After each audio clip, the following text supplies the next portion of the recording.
New ഇയറിന്റെ രാത്രി, ഇന്ന് രാത്രി 12 മണി കഴിഞ്ഞാൽ നാളെ ആയിട്ടാണ് ഇന്റർനാഷണൽ കണക്കൂട്ടിൽ. അവർക്ക് രാത്രി 12 മണി, നമുക്ക് മാരമ്പി കഴിഞ്ഞാൽ തന്നെ നാളത്തെ രാത്രിയായി. അപ്പോൾ ഇന്നത്തെ രാത്രി പല സ്ഥലങ്ങളിലും ഉസ്താദുമാര് വരെ ന്യൂ ഇയർ പ്രഭാഷണം എന്ന് പറഞ്ഞ് പരിപാടി സംഘടിപ്പിച്ചു.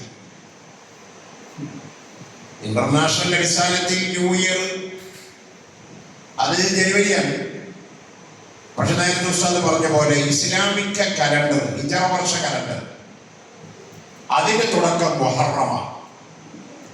മുസ്ലിങ്ങളെ സംബന്ധിച്ചിടത്തോളം അതിനായിരിക്കണം പ്രാധാന്യം കൊടുക്കേണ്ടത്.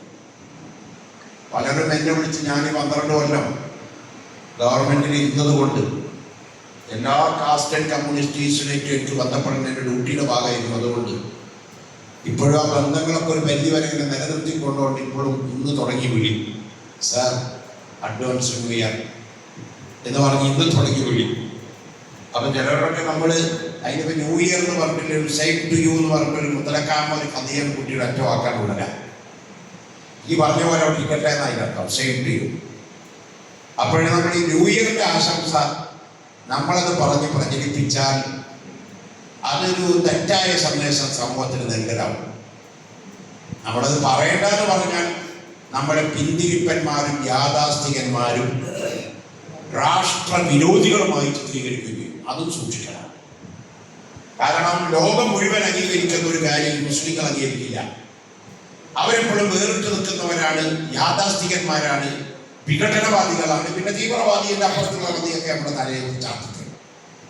അപ്പോൾ വളരെ ശ്രദ്ധിച്ചുകൊണ്ട് നമ്മളായിട്ടൊന്നും അങ്ങനെ പറയാനും പോണ്ട, മറ്റുള്ള നിലയ്ക്കൊന്നും നമ്മൾ തടയാനും പോണ്ട. അതേ സമയത്ത് നമ്മുടെ ആളുകളെ ഇതിൻ്റെ ഗുണദോഷ വശങ്ങൾ പറഞ്ഞ് നമ്മൾ ബോധ്യപ്പെടുത്തണം.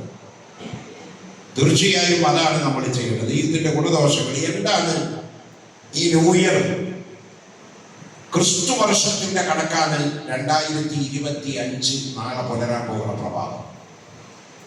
ക്രിസ്തു വർഷം എന്ന് പറഞ്ഞാൽ തന്നെ അത് യേശു ക്രിസ്തു എന്നുള്ള കഥാപാത്രത്തെ നമുക്ക് അംഗീകരിക്കാൻ ബുദ്ധിമുട്ടും.